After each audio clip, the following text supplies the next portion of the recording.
The night over Guadalcanal was black as ink, the kind of darkness that swallowed sound.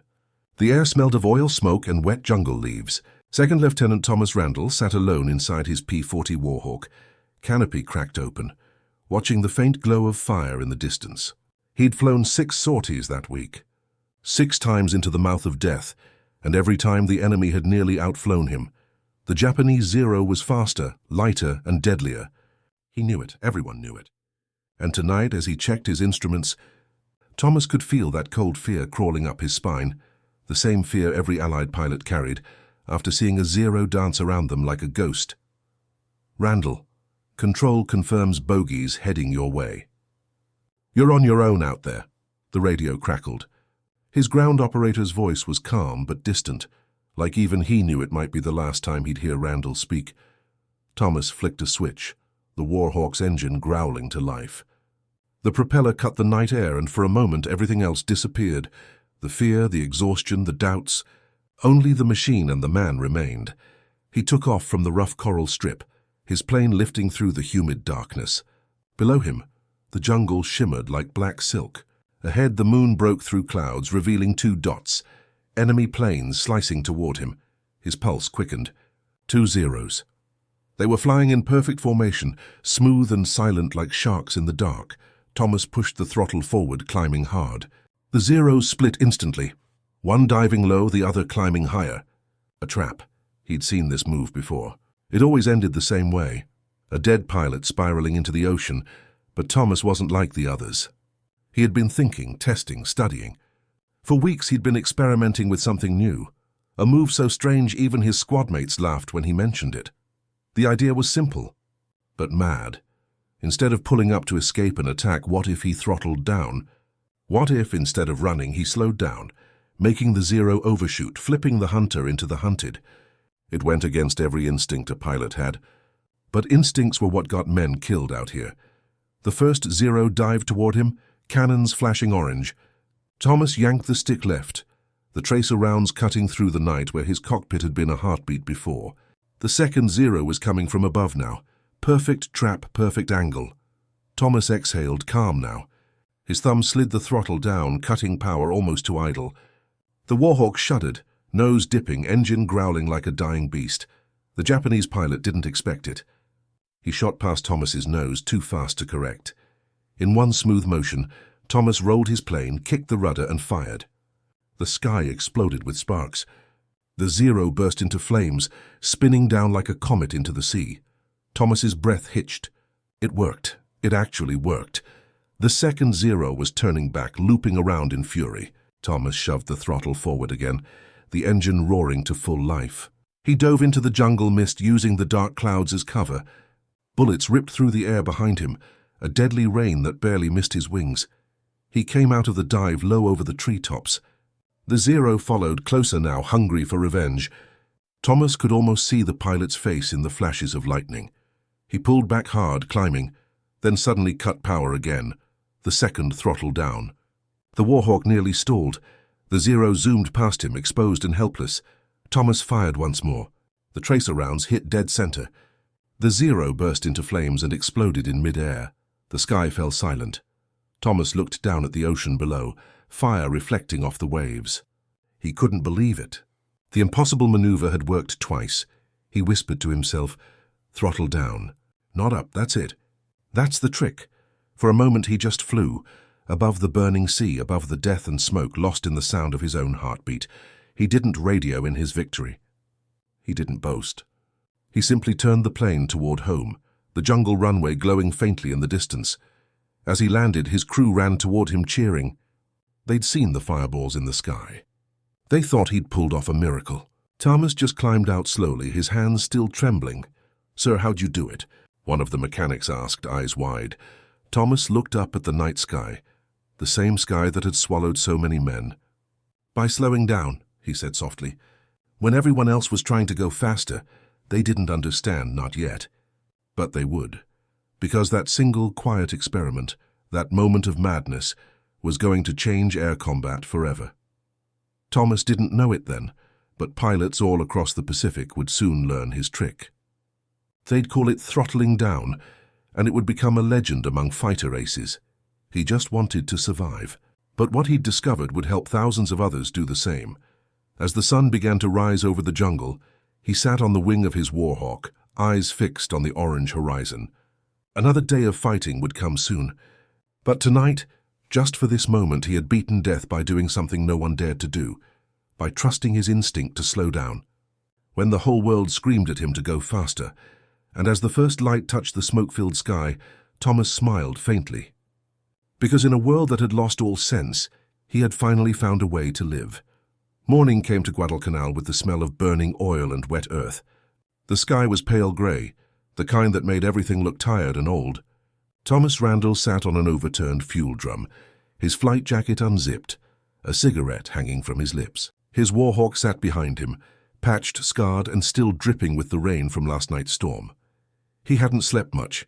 The memory of those two flaming zeros still played in his head like a broken film reel, flashes of fire, smoke, and the screaming dive toward the sea. Around the camp, mechanics worked in silence. Pilots cleaned their pistols, wrote letters home, or stared into space, lost in their own ghosts. The airfield smelled of grease, coffee, and fear. Then came Captain Hale, the squadron leader, tall, sharp-eyed, his uniform always clean even in the mud. He walked straight to Randall, his boots crunching the gravel. "I heard what you did up there," Hale said, his voice cool. "2 kills, both zeros." Randall nodded slowly. "That's right. Command wants to know how," Hale continued, crossing his arms. "They say you used some kind of throttle trick?" Randall looked at him, unsure if this was praise or accusation. "I slowed down," he said finally. "Let them pass me. Then I fired." Hale raised an eyebrow. "You slowed down in combat? That's suicide, Lieutenant." "Not if you time it right," Randall said quietly. "They're faster, sir. Always will be. If we chase, we die. But if they chase too fast, they overshoot," Hale finished, his tone softening for just a second. He looked toward the jungle, then back at Randall. "Keep it quiet. Last thing I need is every hothead in this unit trying stunts that'll get them killed." "Yes, sir," Randall said, saluting. But it was too late. Word had already spread. By that evening, the other pilots were talking, in the tents at the mess table, even while refueling. "Did you hear about Randall? Guy throttled down in a dogfight, made the zero overshoot." "Bullshit. That's not how flying works. He took down 2 zeros in one sortie." Some laughed. Some didn't believe it. But some listened, and those few began to try. The next morning, Lieutenant Miller, a young pilot barely 21, came up to Randall while checking his engine.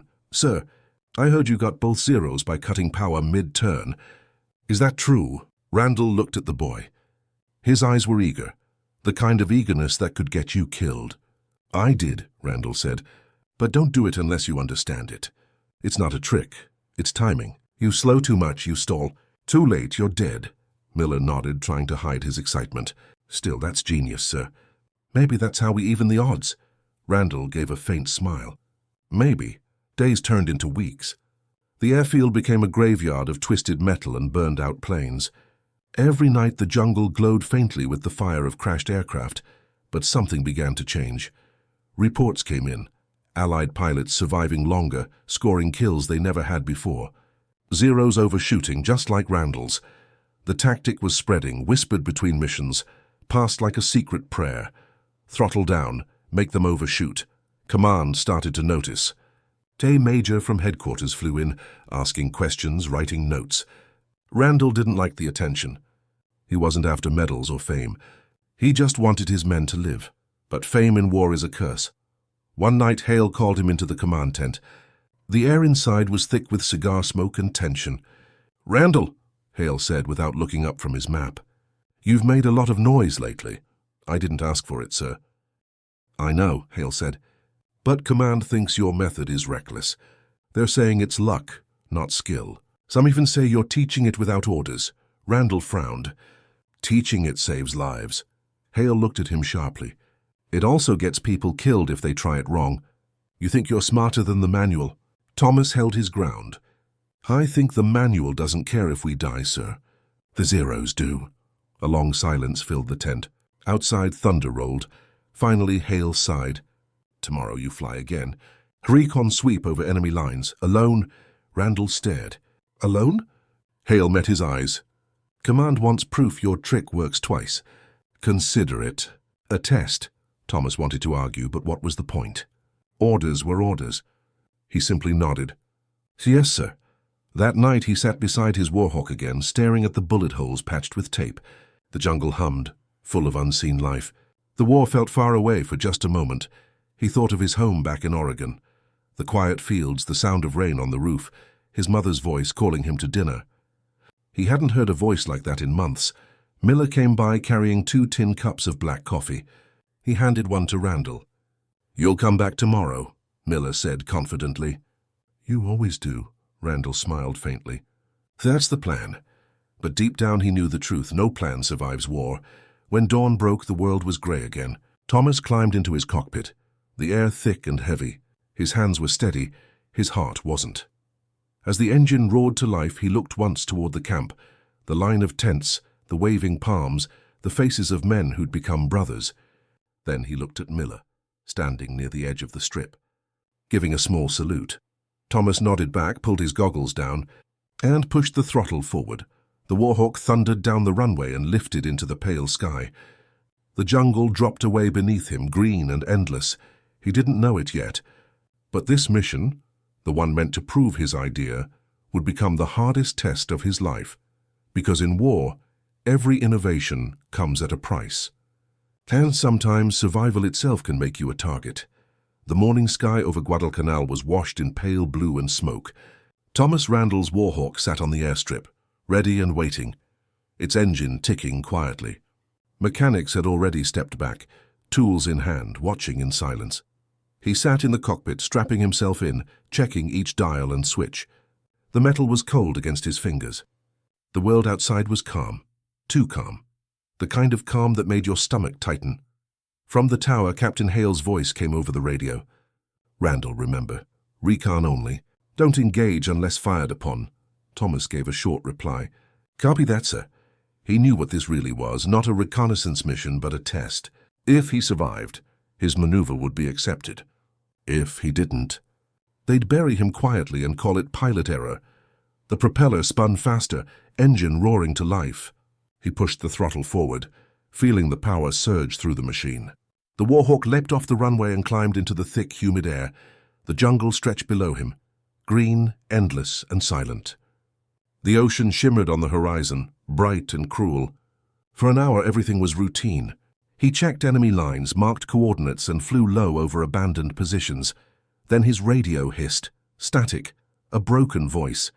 Randall, break off, radar contact inbound. The voice cut out. Thomas's stomach dropped. He looked up and saw them, 3 black dots high above, coming fast. Zeros. He banked hard left, the G-forces crushing him into the seat. Tracer fire sliced past his canopy. The sky turned into chaos. 3 on 1, he muttered. Perfect odds. He dived toward the treetops, bullets snapping behind him. The Zeros stayed tight, their movements impossibly smooth. The first pass missed him by inches. The second came from below. He felt the vibration as rounds tore through his right wing. Smoke filled the cockpit. He coughed, eyes burning. He leveled out low, skimming the jungle. Branches whipped the underside of the plane. The Zeros followed, relentless. They knew he was cornered. His training screamed at him to climb, but instinct said otherwise. He'd learned once already that instincts in war can kill you. He exhaled slowly, voice steady. All right, let's see if lightning strikes twice. He pulled up just enough to bait them, then cut throttle. The Warhawk slowed violently, nose dipping. The first Zero shot passed too fast. Thomas fired. Rounds tore through its fuselage. It erupted into flames, spinning down into the jungle canopy. 2 left, but there was no time to celebrate. Another Zero appeared from above, diving straight at him. He slammed the throttle forward, engine screaming. His plane shot forward just as cannon shells ripped through the space he'd been. Smoke trailed behind him. Alarms blared. Oil pressure dropping. He turned sharply, using the cloud cover to vanish. His heart pounded like a drum. Sweat ran down his temples. He could hear the enemy's engines circling above, hunting. He whispered to himself, "Come on, you bastards! Find me!" 1 Zero dove through the clouds, searching. Thomas rolled, reversed, and throttled down again. Hard. The Zero overshot, but this one was smarter. The pilot looped upward, correcting fast. Thomas had seconds. He kicked the rudder, flipped the Warhawk on its side and fired through the turn. The bullets ripped across the Zero's wing, tearing it apart. The enemy plane spun out of control, smoke trailing behind like a dying comet. 2 down. Thomas gasped, the strain in his voice showing. But the third Zero was nowhere in sight. The sky had gone quiet again, only the wind howling past his shattered canopy. He scanned the clouds, nerves on edge. Then from behind, sunlight glinted off metal. The last Zero. It came screaming down at him, guns blazing. Glass shattered, fragments slicing across his cheek. Thomas yanked the stick left, rolling hard. His plane bucked violently. Warning lights flashed red. He knew the engine couldn't take another fight. He had 1 shot left. As the Zero closed in for the kill, Thomas cut throttle completely. Not just to slow down, but to stall. The Warhawk dropped like a stone. The Zero overshot again, diving past, too close, too low. At the last second, Thomas slammed the throttle back open. The engine roared, wings shuddering. He pulled the trigger. The tracers found their mark. The Zero exploded mid-air, fireballing above the jungle. The blast rocked his plane, rattling his bones. Then silence.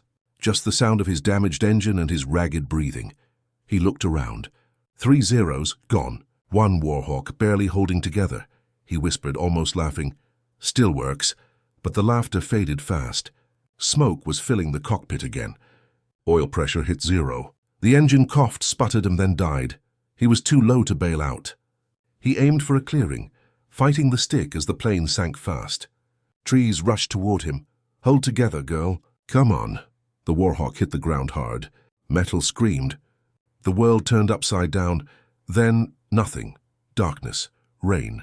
Silence. When Thomas opened his eyes, everything hurt. His head throbbed. The world tilted sideways. The Warhawk was half buried in mud, smoke still rising from the engine. The jungle was alive around him, buzzing, breathing. He unbuckled slowly, dragging himself out of the cockpit. Every movement was agony. His arm was bleeding. His ribs felt broken. He fell to his knees, gasping. He was alive, but alone, deep behind enemy lines. The sound of distant engines echoed somewhere above. Japanese patrol planes. Searching. Thomas looked back at his wrecked plane, then up at the sky. He laughed weakly, the sound half-crazed. "I proved it worked," he whispered. "You can throttle down and live." He looked at the jungle ahead, endless, green, and full of death. Then he picked up his pistol, slung his canteen over his shoulder, and started walking, because surviving the sky was only half the battle. The jungle was about to test the other half. Rain poured through the jungle like a curtain of steel. Thomas stumbled through the mud, every step a fight. His uniform was torn, his arm wrapped with a strip of fabric from his parachute. The crash had left him limping, bruised, half-conscious, but alive. He moved carefully, listening for sounds beyond the rain. The jungle wasn't silent anymore. It whispered with movement, birds, insects, and something else. Distant voices. Japanese patrols. He crouched behind a fallen tree, clutching his pistol. Mud caked his hands. His breath came slow and shallow. He could hear them speaking, calm, steady, searching. One soldier walked so close Thomas could see the mud on his boots. He held his breath. Time froze. Then thunder rolled across the sky, masking the sound of his heartbeat. The patrol moved on. Thomas waited a full minute before exhaling. His body shook, from pain, exhaustion, and the raw instinct to survive. He started moving again, deeper into the green maze. His compass was gone, map burned in the crash. The only direction he had left was the faint hum of aircraft engines far away. American, he hoped. As he climbed a ridge, his legs gave out. He collapsed against a rock, chest heaving. The rain was cold against his face, washing away the sweat and dirt. He stared at the sky. It looked the same as it had above Guadalcanal, blue, endless, cruel. In the distance, gunfire echoed.